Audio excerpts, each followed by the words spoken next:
So you're thinking about playing Diablo 4 and you've got that all-important decision, which class are you going to play? Now, it's easy to find videos out there saying which is the best class, which is the most OP class. I'll do that for you right now. It's Necromancer, then Sorcerer, then Rogue, then Barbarian, then Druid.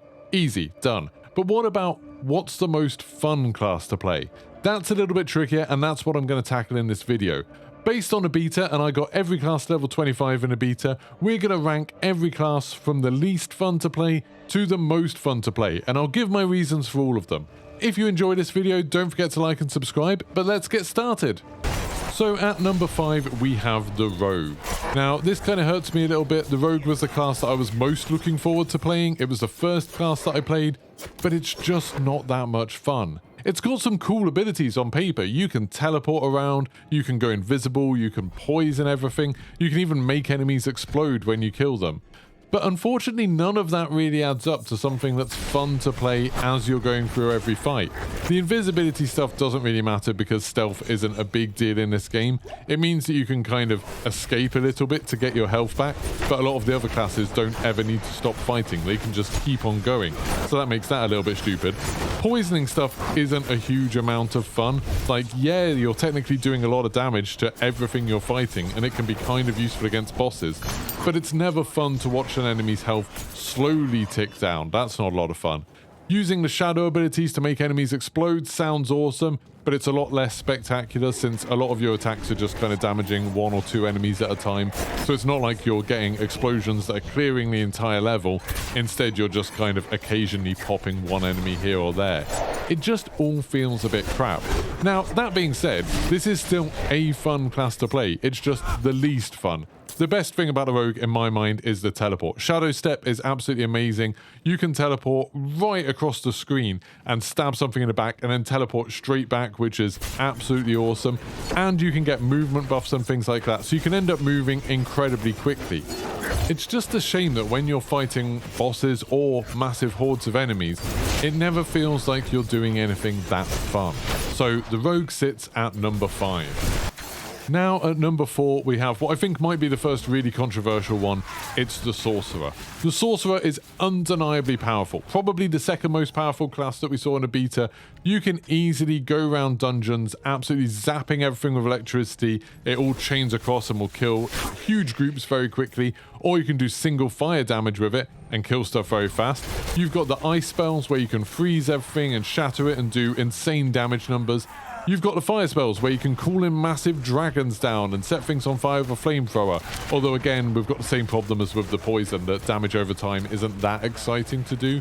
But my main problem with the Sorcerer is almost that it just kills everything on the screen without you really doing anything. You just kind of stand still and let it all happen. And that's not the most engaging thing to do. It feels amazing for the first few levels when you're just more powerful than anyone else and you can destroy everything super fast. But that gets old because you're not really having to do anything. You're not really having to dodge very much. You're not really having to think too much about what enemies you're fighting. You just hold a couple of buttons down. You know, you build up some mana with one ability and then you spend it with another one. And that's basically it. It's a shame that some of the flashier abilities, like the fire abilities, aren't more effective. I'd say the sort of fire branch of spells is probably the weakest so far.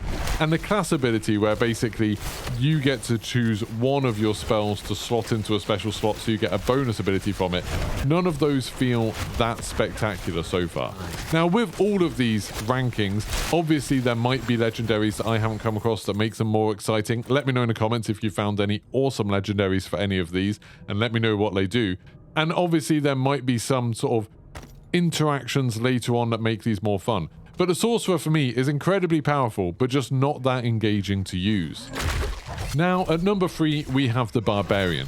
This is another one that I was really looking forward to, and it does suffer a little bit from not being that strong. It being a melee class, you do need to get close, so you're often putting yourself in danger. But that makes the gameplay much more engaging because you're constantly having to like dodge attacks, you're using the dodge button a ton as the Barbarian, and the way you build up your ability, like getting rage is kind of fun. There's a load of different skills that give you rage, and then when you spend it, you can do the whirlwind thing and just start spinning around and absolutely killing everything.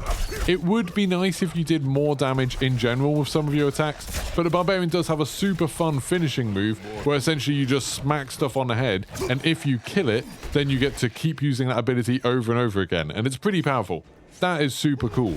And there's the most fun thing about the Barbarian, that's that you can leap into fights. You can literally just jump onto enemies, jump into the middle of a big fight, get some rage by doing a shout or something, and then start spinning with your whirlwind ability. That's awesome. It's a super fun power fantasy. Yes, I'd like the Barbarian to be a little bit stronger, for their attacks to have like a little bit more weight behind them, but they are super cool as they are. So in second place, we have another possibly controversial one. And this was one I was originally going to put much lower down the list until I found a very specific legendary. And I still haven't really made my mind up whether that's okay, because there might be legendaries for the others that I just haven't seen. But at second place, we have the Necromancer. Now, the Necromancer has a lot of the same problems as the Sorcerer. It's insanely powerful, and a lot of the time you don't really have to do anything. They have some incredible spells like Bone Spear and the Bone Shard. They obviously have a bunch of minions that you can summon and send them to go attack. All of that stuff is a lot of fun at the beginning, like the Sorcerer, but then it kind of means that you're a bit less engaged. You don't have to do as much. You can kind of steamroll all of the content in the game without really having to think about it at all. But then, just after I got to level 25, I heard about something for the Necromancer that changed everything. There's Explosive Blood Mist. Now, this is an ability you can get on legendary weapons, and basically what it does is when you turn into blood mist, so you go into like a red ball of mist, normally that just makes you invincible. You can get a bit of health back, stuff like that. This time, it means any corpse you go over in blood mist explodes and does a lot of damage. That will often kill other enemies, and they will also explode and cause damage to the rest of their friends. You can probably see where this is going. It also has an extra ability that it lowers the cooldown of blood mist for every enemy that you're killing. So if you go into a group of enemies where there's already a few corpses, because you've got some other abilities that create corpses, you can just clear out entire rooms by constantly exploding in pools of blood. This is amazing. It looks incredible. It's a huge amount of fun. It's obviously overpowered. It's not that amazing against bosses because you run out of corpses pretty fast. But in terms of just clearing out dungeons and stuff like that, it's tons of fun. It's really fast to do. It looks very showy. I really like it. Plus, the Necromancer gets bonus points because all of their armor looks absolutely awesome. They've got this thing going on where it's kind of like precious metals combined with skulls and bones and stuff. They look amazing. I really, really enjoy the Necromancer. I'm going to be very tempted to make a Necromancer as my first character, because even though I don't think it's the most fun character, you're going to be able to absolutely fly through any content. You're going to be able to get stuff done really easily. I'll be surprised, to be honest, if Blizzard end up nerfing them that much, because I think people enjoy being super powerful in Diablo. It's going to be really interesting to see how they cope in PvP and stuff like that without having loads of corpses to deal with.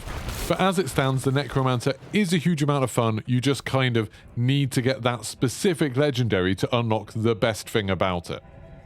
Now we get on to what I think is the most fun character, and people who know Diablo will already know what it is because of the process of elimination, I guess, but it is the Druid. Now this, again, might be a controversial one, but it's really the reason I wanted to make this entire video, because yes, I know the Druid is the weakest class. I think that's pretty undeniable. It's quite hard to play as the Druid, especially until you get a really good legendary and get later on where you use Pulverize and it sends out a wave of energy in front of you. That's very, very cool and makes life much, much easier. But before that, the Druid is just kind of weak. None of the abilities do that much. The spirit that you need to use will give you enough spirit for like 3 attacks, and then you need to charge it up again, and it doesn't seem to passively increase. You need to actually use abilities to get it. They're a melee character for a lot of their different builds, and that means you've got the same problem as the Barbarian, that you've got to get up close, but they don't have the same movement abilities that the Barbarian has. It just makes for something that feels very, very weak and kind of struggles in all different types of content. But their abilities are hilarious. Like, the abilities are so much fun. Like, one of them, when you hit stuff, you will turn into a werewolf. Another one, when you hit stuff, you turn into a bear. One of them will summon big rocks to squish enemies between them. Another one, which I think is my favorite ability so far, will send a boulder careering towards enemies, and it just keeps pushing them back and constantly hitting them. That's amazing. You can summon some ravens to attack your enemies. You can have some wolves following you around if you want. You can have a little pet vine that follows you around through the map. There's just so many different ways to play Druid, and all of them are kind of hilarious. All of them are kind of weird. And all of the legendaries have interesting effects on their abilities. So I had a legendary that I really loved as a Druid, where every time I shapeshifted, I got a little bit of health back. So I created a build where every ability I used would have a different form. So, you know, my main attacks would be wolf swipes. Another attack that I used to spend my spirit would be when I'm in bear form. And then I would be also turning into a bear when I wanted to roar, because I'd be doing my wolf swipes and constantly jumping backwards and forwards. And that meant I was constantly getting health back, and it opened up for me to be able to use pretty much everything in the skill tree, so I could keep on changing all the time. It was amazing. Like, it completely changed the way I wanted to build a character and made it so much more fun. And then sometimes you'll find legendaries that make it so being in bear form all the time is worthwhile, or being in wolf form all the time is worthwhile. Or you'll decide to be a ranged caster and just use all of the lightning spells. There's so many different ways to play Druid. And they look really cool. Like, I like the armor, I like the character model, all of that stuff. I think they are amazing.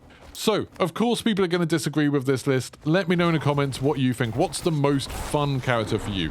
I don't care about which one's the most powerful and stuff like that. Just which one is the most fun to play. I know stuff will change, so we might revisit this list when Diablo 4 comes out, and I'm going to be making a ton of Diablo 4 content when it releases. So, of course, make sure you subscribe, turn your notifications on, like this video, and I'll see you for the next one. Goodbye!